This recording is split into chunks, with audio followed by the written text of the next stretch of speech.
Assalamualaikum warahmatullahi wabarakatuh. Hello guys, apa khabar korang? Terima kasih sebab sudah klik video ni dan jangan lupa untuk tekan tombol subscribe. Kembali lagi bersama saya AA berbagi info dan kisah menarik. Oh, sebelum tu jangan lupa tekan tombol subscribe, tekan loncengnya juga. Okey, sebelum kita ke video kali ni, saya nak sharekan sikit dengan korang tentang It's Me Mr. Kudap. Jadi produk dia orang ni ada 3 jenis tau. Pertama, dia ada salted egg fish skin, yang ni dia pakai dory skin. Lepas tu dia ada dry vegetable, yang ni dry vegetable.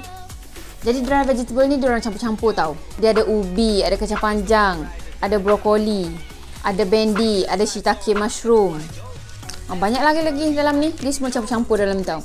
So kalau korang yang tak makan sayur tu pun, dia, sedikit sebanyak dia boleh dapat khasiat sayur dalam ni. Dan yang ketiga, produk dia orang ada dry fruit. So dry fruit ni pun fruit yang campur-campur juga. Dia orang ada pisang, ada apple, ada nenas, dan macam-macam lagi lah dalam ni. So kalau korang nak dapatkan produk ni, korang boleh pergi ke ruang description kat bawah. Dekat sana saya tinggalkan IG It's Me Mr. Kudap. So korang boleh terus direct contact dia orang lah. Last kali kita buat iklan sikit. Dap Mr. Kudap. Dap. Okay, untuk video kali ni saya nak sharekan dengan korang tentang 5 kasta yang ada pada jin. Jangan ingat manusia je yang ada kasta tau. Jin-jin ni pun sebenarnya ada kasta dia juga. Tapi hal ni jaranglah dibahas. Tak adalah saya cakap saya ni betul-betul faham, sebab saya pun ambil daripada sumber Google juga. Cuma nak bagi share lah dekat korang, supaya korang yang tak tahu benda ni jadi tahu kan. So sama-sama lah kita share macam tu. So kalau korang ada yang lebih tahu daripada saya, tinggalkan dekat ruang komen dekat bawah. At least kita boleh share, sama-sama share. Ada 2 interaksi macam tu kan. Jadi macam yang saya cakap tadi, info ni saya dapat daripada sumber internet juga. Jadi it's depend pada korang nak percaya ke tak. Tak ada paksaan untuk korang percaya, dan saya tak cakap yang apa yang saya bagi tahu ni 100% benar. Sebab saya sendiri pun bukannya daripada golongan yang boleh berinteraksi secara langsung dengan diorang. Nampak kadang-kadang je lah. Auzubillah. Okey, dah sedia? Jom kita mula. Saya rasa semua orang tahu yang kita hidup dekat bumi Allah ni, kita memang berdampingan dengan hal-hal yang gaib ni. Yelah, bukan jin je makhluk Allah yang kita tak boleh nampak, tapi malaikat pun sama kan. So malaikat dengan jin ni adalah tergolong daripada hal-hal yang gaib. So sebab kita tak nampak keberadaan dia kat mana, so kita selalu abaikan kewujudan dia kan. Padahal kita dah diberitahu dah, malaikat ni akan catat benda yang baik kita buat, benda yang jahat kita buat. Tapi selalu juga kita buat benda jahat. Dan kenapa orang takut dengan jin tapi tak takut dengan malaikat? Padahal dua-dua pun benda gaib. Sebab jin ni tugasnya untuk menakut-nakutkan kita. Sebab itulah rupa dia pelik-pelik. Lepas tu kita jadi takut, padahal tak patut pun takut kat dia macam tu kan. That's why lah orang akan takut kat jin tapi tak takut dengan malaikat yang catat amalan jahat dia tadi. So mindset lah dekat situ kan. Saya pernah dengar juga, kalau kata kita takutkan hantu yang jenis macam mana macam tu kan, so jin tu akan menyerupai hantu yang kita takut tu untuk menakut-nakutkan kita. Padahal wujud dia yang sebenar bukan macam tu pun. Jadi sebab kita tak nampak dia orang tadi, macam-macam cara lah dia orang buat untuk tunjuk yang dia orang ada kat situ. Macam gerakkan barang, lepas tu nampak macam orang melintas, lepas tu bunyi-bunyi guli macam orang tengah main, dan macam-macam lagi lah. Tujuannya satu je, nak tunjuk bahawa aku pun ada kat sini. Okey, ada 5 jenis gelaran jin menurut Islam. Pertama adalah jin al-jan. Kehidupan jin ni sama macam manusia. Dia ada nama, ada lelaki, ada perempuan, kahwin, berketurunan. Diorang ada yang Muslim, beriman, dan ada yang bukan Muslim, yang tak beriman. Dan yang Muslim pun macam manusia jugalah. Ada yang Muslim beriman, ada yang Muslim tapi tak beriman. Dan mereka pun sama macam kita lah. Diorang makan, tidur, ada nafsu dan sebagainya. Okey, katanya Banul Jan ni adalah penghuni pertama dekat bumi Allah ni sebelum datangnya manusia, sebelum Allah buat manusia, iaitu Nabi Adam AS lah. Jadi cerita tentang Banul Jan ni saya rasa macam agak menarik juga. InsyaAllah saya akan sharekan dengan korang dalam video akan datang. Golongan kedua adalah Al-Amir. Jadi golongan jin ni adalah golongan yang suka meniru manusia. Diorang akan buat apa yang manusia suka buat. Contohnya macam petang tu kita duduk ketungtang masak kat dapur kan. Lepas tu malam tu kita tidur, kita tersedar dalam pukul 2-3 pagi ada bunyi ketungtang. Diorang pun tengah masak kat dapur juga masa tu. Pinjam dapur kita. Dah lah pinjam, tak bagi tahu pula tu. Okey, pak yang masak-masak ni kawan saya ada pernah cerita kat saya tau. Masa tu dia pergi ke rumah atuk dia ke saudara dia ke macam tu lah. Dan dia memang tahu yang rumah tu agak keras sikit lah. Tapi sebab dah terbiasa, so macam tak ada apa yang pelik lah bagi dia orang kan. Ada satu hari tu dia nak makan. Lepas tu makanan tu dah terhidang tau, dah tersedia dah kat dapur. Lepas tu dia orang duduk kat luar. Dan ada yang datang panggil lah, jom lah kalau nak makan, jom kita pergi makan kan, macam tu. Sekali masuk dekat dapur, tengok makanan tu semua dah habis. Lepas tu macam pinggan-pinggan tu macam baru je orang lepas makan macam tu. Tapi tak ada orang lain dekat rumah tu kecuali dia orang. So masa tu dia orang tahulah ada benda tu yang tengah makan, yang dah habis makan dah. Lepas tu dia cakap apa tau, kau pandai makan, kau pandailah pergi basuh. Sekali tengok betul tau, pinggan mangkuk yang berselerak tadi tersusun rapi, dah dibasuh, dah cuci lah. So masa tu saya fikir, dengar cakap juga dia orang ni. Okey, contoh yang lain, kalau kita pergi mandi dah bilik air kan, buka bilik air ke apa, lepas tu malam-malam ke sekali ada bunyi macam orang tengah mandi, macam bilik air terbuka macam tu. Bab bilik air terbuka ni pun ada juga cerita lucu tau. Dia cerita seram, kalau kita yang menghadapinya tu seram. Tapi bila dah orang cerita ke kita rasa macam kelakar, tahu tak? Okey, cerita dia macam ni. Ada satu hari ni mak saudara saya pergi toilet tau. Dia pernah pergi kencing. Saya lupa sama ada itu rumah dia ataupun rumah orang lain. Tapi lepas dah pergi toilet tu, nak kencing tu, sekali bilik air terbuka tau. Bilik air terbuka sendiri, pusing sendiri, lepas tu keluar air sendiri. Yelah, memanglah kalau dah buka bilik air memanglah keluar air kan, kecuali air habis. Tapi ceritanya, bilik air tu terbuka sendiri tau. Dia pergi ambil batang pipe yang ada kat tepi yang panjang tu kan. Lepas tu dia pergi bantainya dekat dengan pili tu. Rupa-rupanya dekat pili tu ada seorang perempuan yang duduk dekat situ, rambutnya panjang macam gini, pakai gaun agak-agak putih lusuh macam tu. Dia yang duduk main-main pili tu. Lepas tu mak saudara saya ni cakap apa? Kau ingat aku tak nampak engkau duduk kat situ? Lepas tu dia bedal macam tu sampaikan benda tu lari. So kalau korang cerita-cerita macam tu, lucu ke seram? Macam yang saya cakap sebelum ni, mak saudara saya tu memang dah terbiasa dengan benda-benda macam tu. Jadi macam tak heran lah kalau dia boleh nak pergi bedal benda tu kan. Kalau saya mungkin saya cakap, kalau nak guna dulu kan, silakan aku keluar dulu. Macam gitu kot. Okay, kalau jin-jin yang jenis ni, dia orang punya tujuan tu adalah untuk menggoda manusia, supaya kita ni rasa takut dengan dia. Dan kadang-kadang tu kita akan rasa takut dengan dia melebihi kita takut dengan Tuhan kita. Jadi itulah tujuan sebenar dia. Yang ketiga adalah al-arwah. Katanya jin arwah ni adalah jin penyamar yang sangat ditakuti oleh manusia. Jin ni boleh berubah jadi apa-apa je, dan diorang boleh berubah untuk jadi orang yang dah mati, ahli keluarga kita ke, untuk takut-takutkan kita. Katanya jin-jin ni jugalah yang bertanggungjawab dengan kemunculan pocong, kuntilanak dan hantu-hantu lain yang manusia ni takut. Jin arwah ni juga mungkin yang kita panggil jin khorin. Tapi depends pada manusia tu kan. Kalau kita takut yang macam gitu, macam gitulah yang akan keluar. That's why lah hantu yang dekat orang putih sana tak ada pun nak jadi macam pocong ke, kuntilanak ke, apa ke kan. Diorang jadi macam orang biasa je. Jadi macam diorang, cuma diorang mungkin ada mata merah macam gitu je. Sama lah juga dengan kes yang hantu Kak Limah yang diorang tengok dekat mana, Pahang kalau tak silap saya kan. So sebab ramai yang takutkan benda tu, so dia berwujudlah benda tu. Jadi tercapailah hasrat dia untuk menakut-nakutkan orang. Yang keempat adalah jin al-ifrit. Jadi jin al-ifrit ni adalah jin yang dukun-dukun diguna untuk bagi hantar santau ke, hantar sihir ke, yang hantar-hantar benda-benda yang tak elok tu lah. Jadi golongan jin ni adalah golongan jin yang digunakan oleh manusia untuk manfaat tertentu. Macam-macam tujuan lah, untuk hidup senang, macam-macam lah kan. Jadi ada juga yang dipakai sebagai penjaga ataupun khodam. Jadi jin ni sebenarnya dia akan buat tipu daya manusia ataupun dukun-dukun tadi. So sebenarnya kedua-dua lah yang kena. Mangsa dukun tu dengan dukun tu sekali kena. Sebab sedikit demi sedikit dia akan bisikkan bisikan-bisikan halus untuk tipu daya manusia ni, sampaikan manusia jadi tamak, rasa diri tu hebat dan tak takut dengan apa-apa sekalipun. Dan benda ni sebenarnya sangat jauh tersasar daripada ajaran agama Islam yang sebenar. Macam yang kita selalu dengar, kalau bomoh tu minta tolong dengan jin ni, mesti jin ni minta sesuatu daripada bomoh ni tu. Macam dia orang kena bagi darah ayam, kepala kambing ataupun bagi ayam dekat sana. Padahal dia orang bukannya makan secara langsung ataupun secara physically makan. Dia orang hanya ambil saripati ataupun mungkin kalau nak senang faham, bau je lah kot. Tapi saya tak rasa bau je. Apa yang dimaksudkan dengan saripati tu sendiri, kita macam susah nak faham benda tu. Sebab kita bukannya boleh nampak pun dia makan macam mana ke apa kan. Tapi ada setengah orang yang boleh berinteraksi ni cakap, kalau dia bagi satu makanan tu dekat jin ni, makanan tu akan rasa tasteless. Dah tak rasa apa dah makanan tu. Tapi mungkin juga sebab dia boleh nampak benda tu, so dia rasalah makanan tu macam tak rasa apa kan. Kalau kita orang yang biasa ni, mungkin kita akan rasa sama je pun, walaupun sebenarnya makanan tu dah dimakan oleh jin-jin ni. Sebab itulah sebelum kita makan makanan kita tu, kita kena baca bismillah dulu, supaya jin ni tak rasa dulu sebelum kita. Korang ada tengok tak cerita hantu yang Izu Islam berlakon? Yang kawan dia tu nak makan nasi tapi tak baca bismillah. Kawan dia tu kalau tak silap saya Alif Sata kan? So dia tak baca bismillah. Sekali ada jin yang sangat comel yang nak ambil makanan dia tu. Hantu, kau faham tak? Kita kena usaha lagi. Yelah, aku tahu. Tidak salah satu. Peninggalkan aku. Ada baca bismillah ke belum? Astagfirullahaladzim. Bismillahirrahmanirrahim.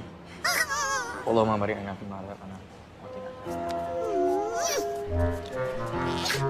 Wah, jin tu serius lah comel. Astagfirullahaladzim. Okey, katanya saripati tu boleh menguatkan jin tu sendiri. Saya pun kurang faham sangat lah sampai ada menguatkan macam korang main game tu. Sekali kalau dah dapat ni, boleh dapat tambah level ke macam tu kan. Sebab yang saya tahu, memang jin ni pun dia ada tahap-tahap dia juga. Level-level kekuatan dia juga. Jadi wallahualam lah. Jadi last kali adalah asyaitan. Ada cakap syaitan tu adalah sifat kepada jin yang sangat-sangat jahat. That's why lah ada orang cakap kau ni manusia jahat macam setan macam tu kan. Sebab syaitan tu adalah sifat bagi jin. Tapi ada juga yang berpendapat bahawa syaitan tu adalah sejenis jin. Okey, kalau jin-jin yang lain dia akan menyesatkan manusia ni dengan bisikan-bisikan yang halus. Tapi katanya kalau syaitan ni dia akan menyesatkan manusia tu dengan secara terang-terangan. Mereka boleh masuk ke dalam badan manusia tu, lepas tu membisikkan kata-kata keji. Atau menghasut manusia ni supaya buat benda-benda yang jahat. Buat benda ke arah kafir, kufur dan buat dosa-dosa besar yang lain. Jadi kalau manusia yang kurang imannya memang akan terpengaruh lah kan. Katanya kes-kes histeria tu adalah ulah daripada jin-jin golongan ni. Dan jin-jin ni juga boleh menguasai manusia tu untuk buat sesuatu di luar kemahuan manusia tu. Contohnya dia terjun daripada bangunan, dia menyakitkan tubuh badan dia sendiri, makan benda-benda yang kotor.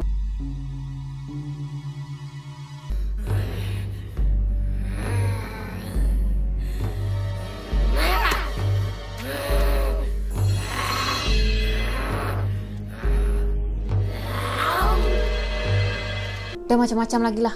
Mungkin jin-jin ni semua boleh masuk ke dalam tubuh manusia tu, menguasai manusia tu dan buat benda-benda tu semua. Jadi sebenarnya kita dah lost dah. Kita dah tak tahu pergi mana dah masa tu. Dia yang menguasai 100% tubuh kita. Okey, saya dah senaraikan 5 golongan jin mengikut ulama'. Sekarang ni kita tengok kasta-kasta yang ada pada jin mengikut ada satu page dekat website ni. Pertama adalah jin ngampar. Mungkin istilah-istilah ni lebih kepada istilah Indonesia. Tapi tak apalah, as long as kita faham, okey? Jadi jin ngampar ni hidup dalam wilayah yang kecil. Hidup dalam tempat yang terbatas. Ada yang hidup sendiri-sendiri, ada juga yang hidup secara berkelompok. Biasanya mereka akan tinggal dekat pohon, pokok-pokok besar kan. Lepas tu batu dan juga rumah-rumah kosong. Sebelah rumah saya ni, sepanjang saya pindah dekat sini, tak pernah ada orang isi. So korang rasa apa yang ada? Siap TV rumah saya ni boleh tukar siaran sendiri tau. Terbaik. Jadi jin ngampar ni katanya terdiri daripada jin-jin yang jin korin yang dah tak ikut manusia tu kan. Manusianya dah mati, lepas tu dia dah tak ikut manusia. Jin-jin yang itulah. Dan biasanya jin-jin ni dia akan tinggal sendirian. Lepas tu ada juga jin yang berasal daripada buangan. Maksudnya dukun-dukun tadi dah gunakan jin tu untuk matlamat dia pun dah tercapai dan dia akan buang jin tu. Ada juga hasil daripada rawatan dan juga jin-jin yang tersesat. Yang kedua adalah jin koloni. Jin koloni ni hidup secara berkelompok dan dia mempunyai struktur kepimpinan yang jelas. Biasanya tempat tinggal dia orang ni macam ada satu kawasan kampung, macam perkampungan macam tu lah. Lepas tu ada yang ada kerajaan, ada yang ada wilayah dan dia orang ada ketua dia orang masing-masing. Biasanya pemimpin dia orang ni adalah jin yang paling kuat dalam kawasan tu. Dan mereka akan beranak pinak dekat situ, betul-betul jaga wilayah dia orang. Dan diorang akan saling melindungi antara satu sama lain. Sebab itulah kalau kita ada dengar, kalau masuk hutan ke apa, lepas tu sekali pergi kencing tempat-tempat yang tak sepatutnya, lepas tu kalau dah balik rumah nanti serangan datang. Serangan daripada bukan satu jin, tapi banyak sangat jin yang datang untuk serang dia. Jadi sebenarnya jin koloni ni bukannya ada satu puak je. Maksudnya bukan ada satu golongan je, tapi ada banyak golongan. Ada koloni A, ada koloni B, koloni C, koloni D macam tu. Jadi katanya untuk satu hutan ataupun satu kawasan pergunungan yang banyak jin koloni macam tu, diorang sendiri pun macam saling bergaduh antara satu sama lain. Sama ada untuk berebut kawasan ataupun adalah tak puas hati benda lain-lain kan. Yang ketiga adalah jin kerajaan. Jin kerajaan ni mempunyai sejarah yang sangat panjang dan tua. Katanya jin kerajaan ni asalnya daripada koloni yang kecil je. Lepas tu dah bertambah membiak semua kan. Dia akan jadi satu koloni yang sangat besar sampaikan diorang akan jadi satu kerajaan. Lepas tu macam biasalah pemimpin dia tu adalah jin yang terkuat yang ada dekat kawasan diorang, kat kerajaan diorang, yang itulah yang akan jadi pemimpin. Jadi jin ni dia ada kerajaan dia sama macam kerajaan manusia juga. So diorang ada pemimpin, pengawal, mungkin juga bendahari dan ahli-ahli jawatan kuasa yang lain lah. Dan katanya kerajaan tersebut diisi oleh jin-jin korin manusia daripada kerajaan dahulu. Maksudnya jin-jin korin yang orang dulu-dulu lah macam tu. Yang seterusnya adalah jin siluman. Jadi jenis jin ni memiliki bentuk dominannya adalah haiwan. Tapi biasanya kat belakangnya haiwan, dekat depannya adalah manusia. Yang saya tahu ada setengahnya tu daripada pusat ke atas ni manusia dan ke bawahnya tu haiwan. Sama ada dia tu ular, kuda, buaya ataupun apa-apa je lah. Dan ada juga yang kepala je manusia tapi yang selebihnya tu haiwan. Dan macam yang kita tahulah, jin ni kan dia boleh berubah-ubah, dia boleh berubah bentuk kan. Dan ada juga yang saya pernah terdengar, jin yang ular tu, yang separuh-separuhnya tu, dia boleh berubah je menjadi seorang gadis ataupun seorang puteri yang sangat cantik macam tu. Dan ada cerita sang buaya putih tu pula, dia akan jadi seorang putera yang sangat kacak. Jadi betul lah kan, memang jin ni dia boleh menyerupai apa je yang dia nak. Tapi mungkin ada level power dia lah yang sampaikan dia boleh berubah wujud tu. Macam yang saya cakap tadi, macam main game. Kalau dah naik level, kau boleh tukar kostum tu, kostum ni macam tu kan. Tiba-tiba nak samakan dengan game. Apalah. Sebenarnya saya buat persamaan macam tu nak suruh korang lebih faham. Okey, kalau jin-jin yang bentuk haiwan ni, saya tak adalah nampak. Tapi saya ada pergi dekat berubah orang. Dan saya pernah tengok jin ular, harimau, monyet dan juga burung. Untuk jin harimau, ular dan juga monyet tu saya tak tengok secara langsung tau. Sebab jin tu macam dimasukkan dalam badan manusia, macam mediasi macam tu lah. Kalau yang harimau tu dia macam tak boleh bercakap sebab dia macam baby lagi, dia kecil lagi lah. Dia duduk meraung, tak adalah meraung tau. Apa panggil tu? Alah, dia macam menjerit-jerit macam tu je lah. Sama lah juga dengan monyet. Monyet pun sama. Dia duduk i macam gitu je. Tapi sebenarnya diorang ni boleh cakap. Cuma macam ambil masa sikit untuk diorang bercakap. Memang mula-mula tu diorang akan macam menjerit lah i macam tu kan. So macam kesian lah dekat orang yang mediasi tu. Kering tekak dia nanti.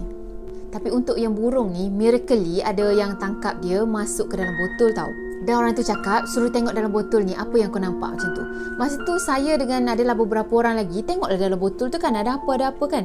Macam tak ada apa pun, ada apa macam tu kan. Lepas tu tengok betul-betul, sekali boleh nampak tau macam ada bayangan hitam macam burung macam tu tengah terbang. Dan juga saya ada pernah nampak yang bentuknya tengkorak. Tapi hitam juga bentuk tengkorak kat dalam botol tu. Tapi itu boleh dikatakan bukan secara langsung lah kan. Sebab dia dah masukkan dalam tu, saya je nampak bayang-bayang hitam je. Saya bukanlah nampak seketul burung macam tu kan. Okay, yang terakhir adalah jin purba. Jin purba ni adalah salah satu jin yang sukar untuk kita cari dia. Dan dia ada tempat untuk bersembunyi, tempat khas dia untuk bersembunyi. Jadi sesuai dengan nama dia lah, jin ni memang sangat tua. Dan katanya badan dia tu macam bentuk raksasa. Lepas tu dia hidup dalam ada kerajaan dia juga. Katanya jin purba ni dia jarang sangat nak berinteraksi dengan manusia. Rata-rata mereka dia orang hidup dekat laut dan manusia pun susah untuk pergi ke sana. Orang rasa mungkin ke dia hidup dekat segitiga Bermuda tu kan. Kan ada juga kabar-kabar angin yang kat situ tu memang kerajaan jin. Mungkin lepas ni kalau saya berpeluang, saya akan sediakan info-info yang menarik tentang segitiga Bermuda tu. Okey, tu dia saya dah cerita dan korang pun dah dengar. Dan terima kasih sebab korang dah dengar sampai ke saat ni. So maaf kalau ada yang terkurang daripada saya. Dan maaf juga kalau saya ada menyentuh sensitiviti setengah individu. Dan kalau saya ada tersilap info, korang ada yang lebih tahu tentang hal-hal ni, korang boleh sharekan dekat ruang komen dekat bawah. Sebab macam yang saya cakap tadi, saya pun baca daripada bahan bacaan, bukannya saya yang melalui sendiri. So last kali, kalau korang nak dapatkan 3 produk yang ada kat belakang ni, korang boleh ke ruang description kat bawah. Saya akan tinggalkan contact information dekat bawah. So saya rasa sampai di sini dulu untuk video kali ni. Kalau korang suka video ni, jangan lupa tekan kamu like, komen, share dan juga subscribe. Jumpa lagi di next video. Bye-bye. Assalamualaikum warahmatullahi wabarakatuh. Bye-bye.